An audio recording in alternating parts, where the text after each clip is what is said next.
Messi र Ronaldo बीच dream match तत्काल नहुने अब फाइनलमा मात्र सम्भव। फिफा विश्वकप 2026 मा Lionel Messi versus Cristiano Ronaldo बीचको प्रतिस्पर्धा होला कि नहोला भन्ने धेरै समर्थकहरूलाई चासो थियो। उत्तर अमेरिकामा भइरहेको विश्वकप फुटबलको महाकुम्भमा कृतिमानी 6औं पटक विश्वकप खेलिरहेका अर्जेन्टिनाका मेस्सी र पोर्चुगलका रोनाल्डो बीच प्रतिस्पर्धा हेर्न धेरै समर्थकहरू इच्छुक थिए।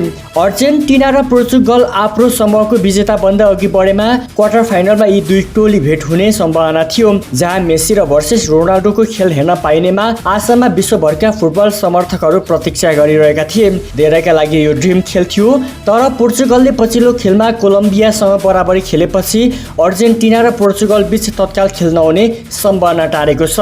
मेस्सीको अर्जेन्टिना समूह जे को विजेता बन्दा रोनाल्डोको पोर्चुगल भने समूह के को उपविजेता बन्यो। यसले गर्दा दुई टोली अब फरक फरक पुलबाट अघि बढ्नेछन्। यदि दुवै टोलीले जित हात पार्दै अघि बढेमा मात्र मेस्सी र रोनाल्डोले खेल हुने सम्भावना रहन्छ, त्यो पनि फाइनलमा मात्र। अब मेस्सी भर्सेस रोनाल्डोको खेल हुनका लागि अर्जेन्टिना र पोर्चुगलले नकआउट चरणमा 4वटा खेल जित्नु पर्नेछ।